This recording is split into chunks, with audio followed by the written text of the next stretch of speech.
never thought a simple sleepover could turn into one of the most terrifying nights of my life.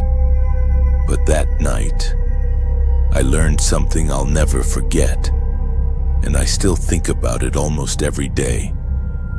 It started on a Friday evening. I was 16 and my parents were out for the weekend, leaving me the house to myself. My best friend Amanda had invited me over for a small sleepover at her house. Nothing out of the ordinary. We were just going to watch movies, eat junk food, and talk late into the night. Amanda's house was a typical suburban home, quiet, with a small fenced backyard. Her parents were away on a business trip just like mine, which made the idea of a sleepover even more appealing. We carried in our bags, dumped them in her room, and immediately started raiding her kitchen for snacks.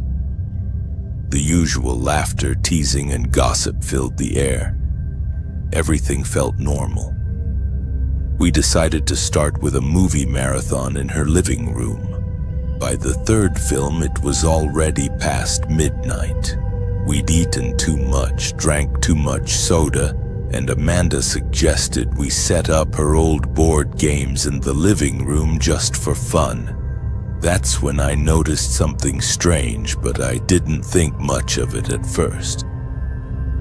Her front door, which had a simple deadbolt, was unlocked. I could see it from the living room window, and I remember thinking, "That's weird." Amanda laughed it off, saying she must have forgotten to lock it after coming back from the grocery store earlier. I shrugged and went back to rolling dice. About an hour later, while we were laughing over a ridiculous game of charades, I heard a faint sound from the kitchen. It was so soft I wasn't sure if it was real, almost like a scraping, like someone had brushed against the counter. I froze, trying to convince myself it was just the house settling or maybe the fridge. But then Amanda said, "Did you hear that?" I shook my head. "Hear what?" I asked. My voice was probably a little too high because even I could hear the tension creeping in. "That noise," she whispered. "I thought I heard something in the kitchen." We both got up slowly, tiptoeing toward the kitchen. The lights were on. Everything looked normal. Cups on the counter, the fridge humming. Nothing out of place. I laughed nervously, trying to convince us both it was nothing. But the closer we got to the window that looked out onto the backyard, the colder the air felt. I don't know how else to describe it, but suddenly the room didn't feel warm anymore. Amanda's dog, a little terrier named Baxter, started growling lowly. He never growled at anyone, not strangers, not even the mailman. His fur was standing on end and he refused to go into the kitchen. That's when I started feeling my stomach tighten. I went to check the back door, the sliding glass door, and realized it was slightly open. Not just unlocked, but cracked open, as if someone had pushed it from the outside. That didn't make sense. Her backyard was fenced and there hadn't been a reason for anyone to be there. I called Amanda over and we both stared at it, frozen. "Maybe the wind?" Amanda suggested weakly, though I could tell she didn't believe it either. I shook my head. "No, the wind doesn't push doors open like that." We closed the door and locked it, triple-checked it actually, and returned to the living room. We tried to ignore it, laughing nervously, forcing the conversation back to the movie. But the tension didn't leave. Every creak of the house, every rustle from outside made me jump. I felt like something was wrong. About an hour later, I needed to use the bathroom. It was just down the hall from the living room. Amanda stayed behind, insisting she didn't need to go. I told her I'd be right back. As I walked down the hallway, I realized the bathroom light was on. That was weird because I hadn't left it on when I went in earlier. My heart started racing. I told myself I was imagining it. Maybe Amanda had gone in and forgotten to turn it off. That seemed reasonable. But when I pushed the door open, the bathroom was empty. The light switch was in the off position. I froze. I don't know why, but for some reason I knew something wasn't right. I ran back to the living room, almost colliding with Amanda in my panic. "Something's wrong," I said, my voice shaking. She frowned. "What do you mean?" "The bathroom light, it was on, but no one was there. And the door, it was like someone had been there." Amanda stared at me for a moment, then her face went pale. "Okay," she said softly. Maybe we should just lock ourselves in my room for a while." We did. We grabbed blankets and pillows and barricaded ourselves in her bedroom. I could hear Baxter scratching at the door, whining. He sounded scared. That made me feel worse, honestly, because dogs can sense things humans can't. We tried to calm ourselves, talking quietly, joking about how ridiculous we were being. But the tension never left. Every sound from the house made us flinch. Every creak of the floorboards, every hum of the refrigerator, every faint wind against the windows. My mind started racing, thinking of all the ways someone could get inside, all the ways this could go horribly wrong. Then I heard it. A knock, not a soft knock like someone tapping politely. A loud, deliberate knock at Amanda's bedroom door. We froze. Baxter barked once sharply, then stopped. The knocking came again, louder this time. "Who's there?" Amanda called, her voice trembling. No answer. We both whispered to each other, trying to figure out what to do. My mind was screaming at me to run, but my body refused to move. Then the doorknob rattled. We screamed. Amanda grabbed her phone and called 911. I remember trying to keep my voice calm as I explained our address, but it was impossible to hide the fear in my tone. The operator told us to stay on the line, to stay put, and that officers were on the way. The rattling stopped. Silence. The kind of silence that presses against your eardrums, making it hard to breathe. I don't know how long we sat there, holding each other and whispering nonsense, just to keep our minds from panicking completely. Then we heard something else. Something worse. A slow, deliberate tapping on the window. The sliding glass door window. Whoever it was, they weren't going anywhere. They weren't leaving us alone. By this point, I was shaking uncontrollably. Amanda held my hand and I could hear her trying not to sob. We stayed like that until the police arrived, which felt like hours, but it was probably only 10 minutes. When the officers got there, they swept the house. Every door, every window, every room. Nothing. No sign of forced entry, nothing missing, no one hiding, nothing that explained what we had experienced. The officers tried to reassure us that sometimes adrenaline and fear can make ordinary sounds seem terrifying. That maybe the unlocked door, the light, the knocking, it was all just coincidence. But I knew what I had heard. I knew what I had felt. Baxter knew too. I don't know how to explain it, but the fear in that house was real. Something had been there. Or at least something had been acting like it was. Amanda's parents returned the next day and we told them what had happened. They were shocked, but we never found a concrete explanation. Her front door was still slightly loose on its hinges. The sliding glass door had a faulty latch, and the bathroom light switch sometimes flickered on its own. Tiny, normal things. But it didn't matter. That night it changed us. It changed the way I think about being alone in a house, even for a minute. I haven't stayed overnight at anyone else's house since then. Even being in my own home, I double-check every lock, every door, every window. I still lie awake sometimes thinking about that night, about how we barricaded ourselves in a bedroom waiting for something that may or may not have been real. The worst part, I'll never know. And that's the part that haunts me the most. Because when you hear something at night, when you feel something that doesn't make sense, when your dog knows something you can't see, there's no easy explanation. And sometimes that's even scarier than knowing the truth. So if you ever get invited to a simple sleepover and everything seems perfectly normal, maybe think twice before you go. Because you never really know what or who might be inside the house with you. That night wasn't supernatural. There were no ghosts. There were no shadows creeping along the walls. Just the terrifying realization that a normal suburban house, a place that should feel safe, can suddenly feel like a trap. And you can't always explain why. I'll never forget that sleepover.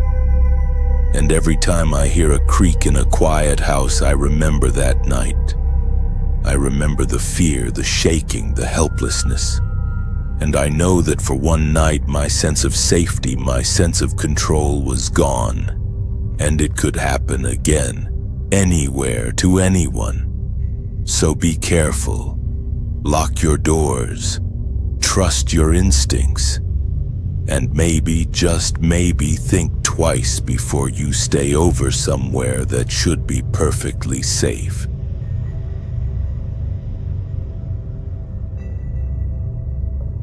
I never thought a simple sleepover could go so wrong. Looking back now, it's hard to even explain what happened without feeling a knot tighten in my chest. But I guess that's the point of telling this story. I need someone to know what really went down that night, because for a while I wasn't sure anyone would believe me. It all started on a Friday evening in late October. I was 16 and my parents were out of town for the weekend. My best friend Lisa had convinced me to come over to her house for a sleepover. Nothing unusual, just movies, junk food, and staying up way too late. Her parents were home, but they were busy with work in the office downstairs, which meant we basically had the entire upstairs to ourselves. We spent the first few hours just laughing, binge-watching old horror movies, and daring each other to eat the grossest snacks we could find. You know, the usual teenage sleepover stuff. Around midnight, Lisa suggested we play a game. Not something spooky like Truth or Dare. I don't know why, but it felt like we were both craving a little thrill. She said she had found this mystery game in her dad's office and insisted it would be fun. I should have said no. The game was basically a set of envelopes, each one containing a challenge or a task. Lisa laughed when she read the first few stupid stuff like, eat a spoonful of hot sauce, or call your crush and sing happy birthday. We were laughing so hard I didn't even notice that the first 3 envelopes all seemed harmless. Then we got to the 4th one. It said in bold printed letters, "Go to the basement alone and get the key." Lisa smirked. "Okay, that's easy. My dad keeps a spare key for the back door down there. Come on, it'll be fun." I hesitated. The basement in her house had always been weird. It was unfinished, dark, and smelled faintly of mildew.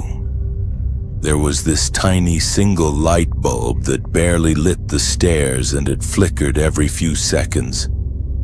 But I laughed nervously and agreed I didn't want to look like a coward in front of Lisa. As I descended the stairs, the air grew colder. The smell of damp cement and old wood hit me first. I reached the bottom and started looking for the key on the shelves. That's when I noticed the sound. It wasn't a whisper and it wasn't footsteps. It was more like a low, rhythmic thumping. Not loud, but steady, almost like something was tapping from behind the walls. I froze. My heart started racing. I told myself it was just the house settling or maybe a pipe. But the sound was too deliberate, too controlled. I moved toward the corner where Lisa said the key should be. My hands were shaking as I picked it up from a small hook. That's when I saw it, written on the concrete wall in what looked like fresh marker, was a message. Don't trust her. I thought maybe it was one of Lisa's older siblings playing a prank. But Lisa didn't have any siblings, and I knew I hadn't seen that wall marked before. My stomach sank, but I tried to shrug it off. Maybe I was just overthinking it. I went back upstairs and handed the key to Lisa, who didn't react at all to my strange story. "Let's open the next envelope," she said, grinning. The fifth challenge was simple. "Lock the doors and don't let anyone in." I frowned. "Why would we lock the doors?" I asked. Lisa just shrugged. "It's part of the game, come on." Against my better judgment, I went along. I locked the front and back doors. We laughed about how silly it all was, but then she handed me the sixth envelope. It said, "Keep the lights off, wait for the knock." I blinked. Knock? Lisa didn't answer. She just smiled and sat on the floor, watching me like she was waiting for something. I had this weird pit in my stomach. I wanted to ask her if she was joking, but part of me also didn't want to admit I was scared. I switched off the lights and sat next to her. Silence filled the room, and it was heavier than any silence I had felt before. And then it happened. There was a knock, not at the door, not even loud. Just a soft, deliberate tap, tap, tap.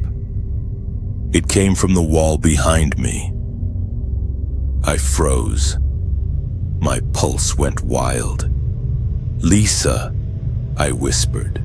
She smiled, unnervingly calm. "It's the game," she said softly. I didn't understand at first. I thought it was some kind of joke, like she had tapped on the wall herself. But when I looked at her, her eyes were different, cold, serious. And the tapping didn't stop. In fact, it grew slightly louder, more insistent. I wanted to run, but my body refused. "Just wait," Lisa said. "You'll see." The tapping stopped suddenly, and then I heard it, a faint metallic scraping sound coming from the ceiling. I swallowed hard. "What is that?"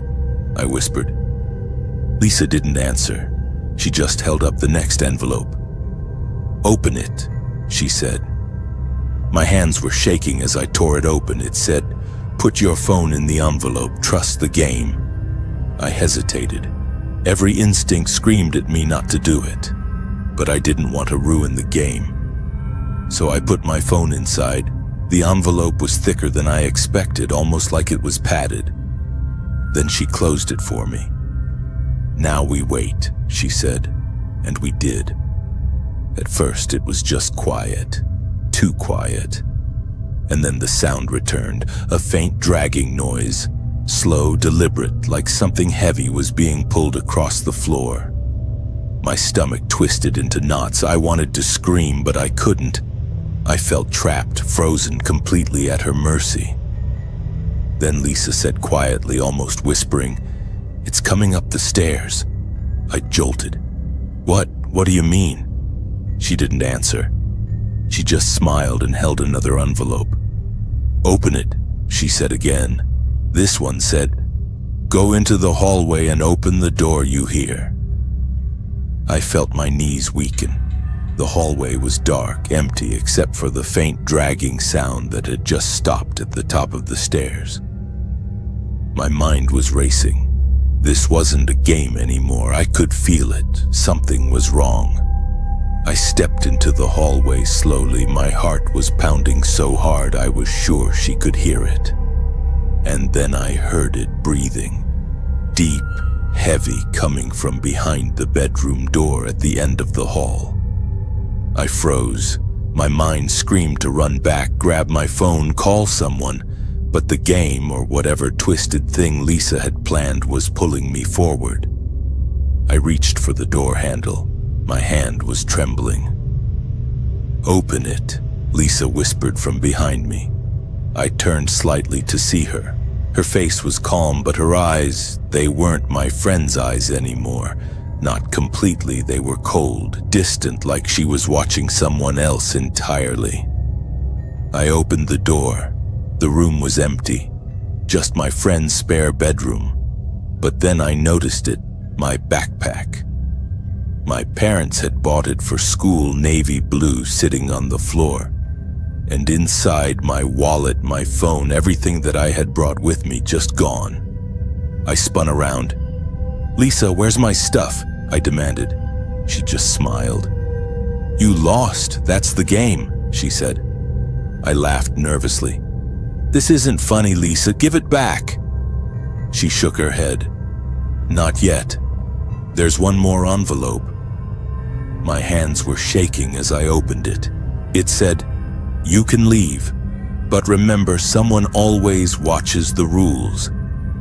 I didn't know what that meant. I didn't care. All I cared about was getting out of that house. I ran for the front door, locked of course, and pounded on it. Lisa didn't move.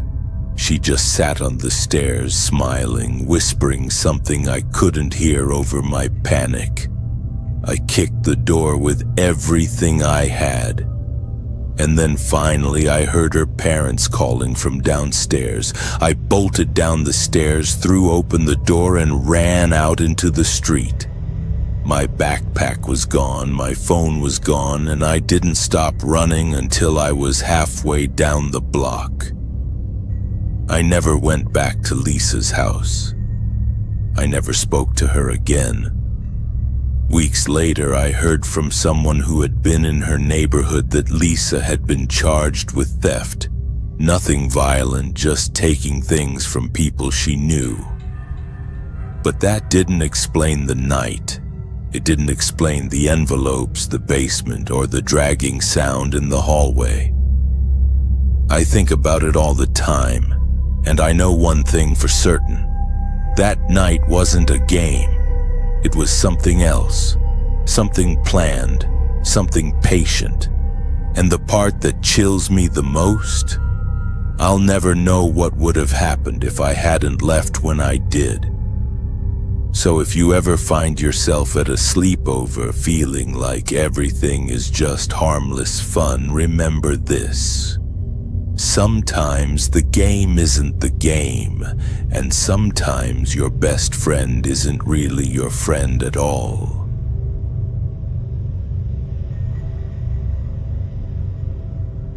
I never thought a simple sleepover could turn into one of the scariest nights of my life.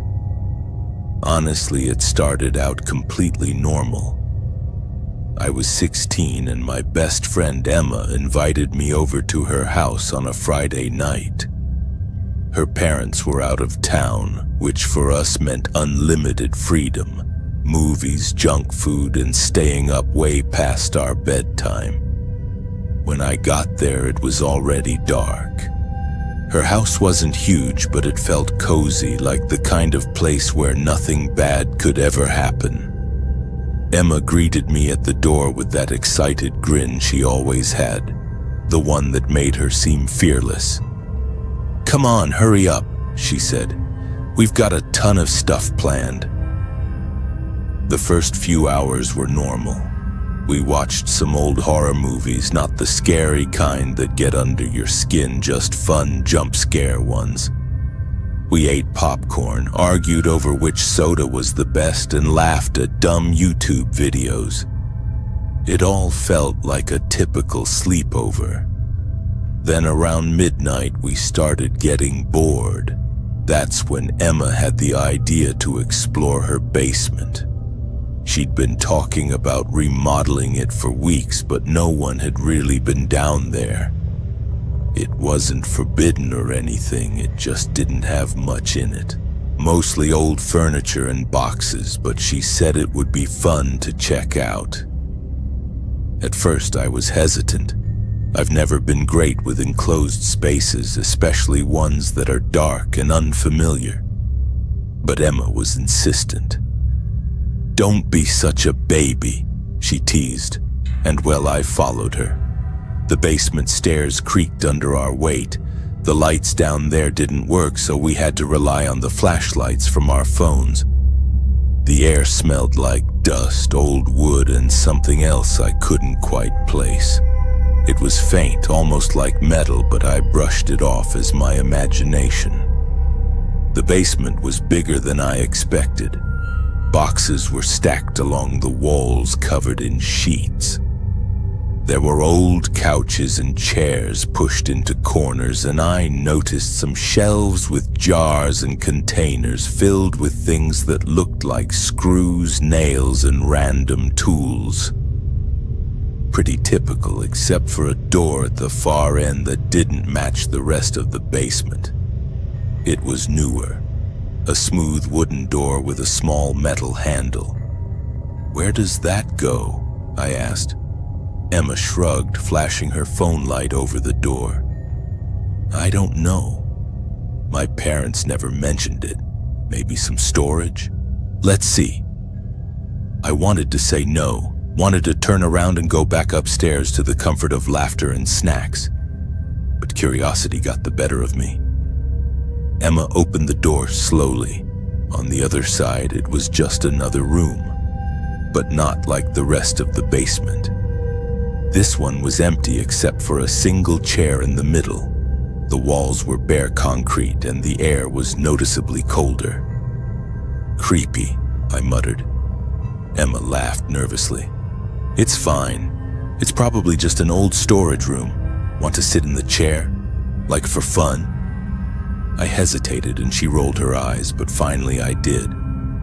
The chair was wooden, surprisingly solid, with scratches that made it look old. I sat down, half joking, thinking she'd probably join me. But then she didn't. She stepped back and said, "Okay, your turn. I want to see if you can feel it." "Feel what?" I asked, but my voice sounded smaller than I wanted it to. "Just the energy," she said vaguely, a grin on her face that didn't quite reach her eyes. I laughed nervously, brushing it off as one of her dumb games. Then, as I shifted in the chair, I realized something. The room wasn't just cold, it was silent. Too silent, not just quiet like the rest of the basement, the kind of silence that makes your ears ring, that presses in from all sides. I told her it was weird and to stop messing with me, but she just waved me off, taking a step back toward the door. And that's when I heard it. A low scraping sound. It wasn't loud, but it wasn't subtle either. Something was moving across the floor.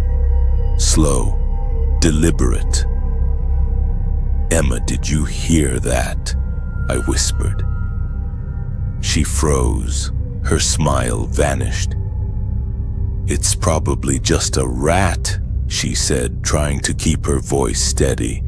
But it didn't sound like a rat. It sounded heavier, like metal dragging across the concrete. And it wasn't moving toward us, it was coming from behind the wall, somewhere we couldn't see. I felt my chest tighten. "Maybe we should go upstairs," I said. Emma nodded quickly and we turned to leave. But the door wouldn't budge. I pushed, she pushed, and nothing.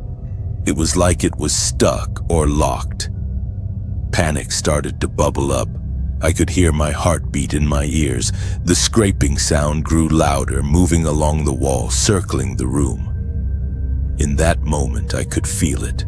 Not a person, not an animal, but something aware, watching, calculating. Emma grabbed my arm.